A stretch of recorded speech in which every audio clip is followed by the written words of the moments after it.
স্বামীকে ডিভোর্স দেওয়ার কারণ জেনে জজ সাহেব নিজেই থমকে গেলেন। কি সেই কারণ জানতে হলে পুরো ভিডিওটি দেখতে হবে।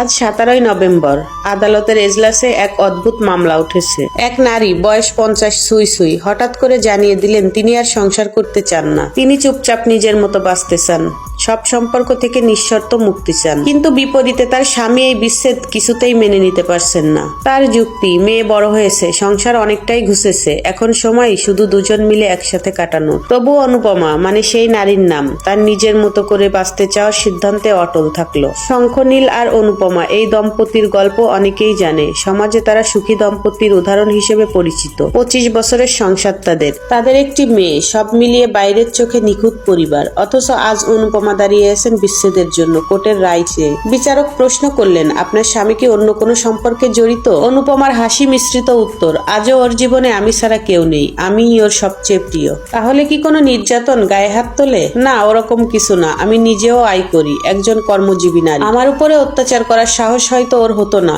বললেন অনুপমা। তাহলে কেন? বিচারকের এই প্রশ্নে যেন জমে থাকা এক নদীর জল একসাথে বয়ে গেল। আজকের ভালোটাই দেখে আপনি বিচার করতে চাইছেন বিচারক মহাশয়, কিন্তু কেউ দেখেছে আমার গত 25 বছরের ক্লান্তি, প্রতিটা দিনের অভিমান, প্রতিটা রাতে চুপচাপ কাঁদা? আমার স্বামী একজন ভালো মানুষ, ভালো বাবা, ভালো অফিসার, কিন্তু ভালো প্রেমিক না, সে কোনোদিনও হতে পারেনি। আমরা প্রেম করে বিয়ে করেছিলাম, বিশ্বাস ছিল এই সম্পর্কটা হবে বন্ধুত্ব, ভালোবাসা, যত্নে মোড়া। কিন্তু বিয়ের পর সেই প্রেমিক হারিয়ে গেল। বউ হওয়া মানে রান্না শেখা, কাজের ভার নেওয়া, শাশুড়ির অপমান সহ্য করা, এসবই যেন স্বাভাবিক হয়ে গেল।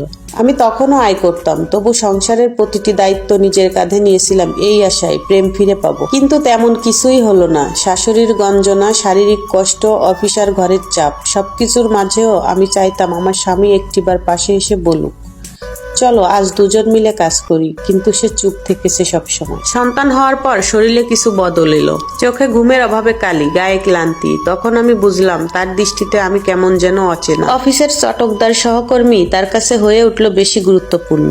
আমি শুধু এক সংসার সামলানো মানুষ, প্রেমিকা নই। একবার নয়, বহুবার বলেছি আমি আবার প্রেম পেতে চাই, তোমার প্রেমিকা হয়ে থাকতে চাই। সে শোনেনি, আমি তবুও থেকেছি, কারণ মেয়েটার মুখের দিকে তাকিয়ে বাবার স্নেহ থেকে তাকে বঞ্চিত করতে চাইনি।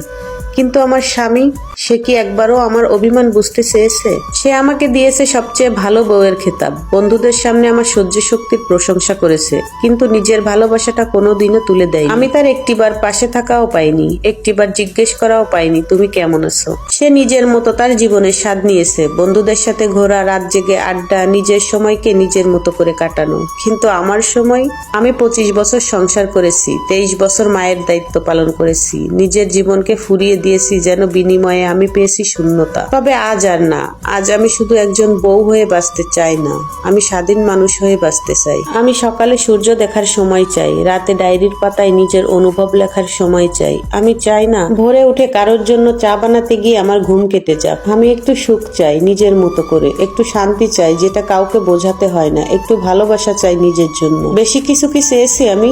নারী হয়ে জন্মেছি বলে যে সারা জীবন দিয়ে যাব আর কিছুই ফিরবে না? মনুষ্য জন্ম পেয়েছি বলেই না এই পৃথিবীর স্বাদ নিতে চাই। তাই আমি নিজেকে মুক্ত করতে চাই, সম্পর্কের মেকি দায় থেকে নয়, জীবনের প্রতি নতুন ভালোবাসার খোঁজে। অনুপমার কথা শুনে পুরো আদালত স্তব্ধ।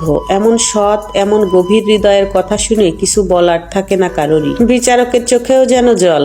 এই দাবি কি অনুপমার একার, নাকি এই গল্পটা পৃথিবীর অনেক অনুপমার? কারো জানা নেই। তবে এতটুকু বোঝা যায়, জীবনের প্রতিটা সম্পর্কেই হৃদয় ছুঁয়ে যাওয়া ভালোবাসা না থাকলে তা শুধু দায়িত্ব হয়ে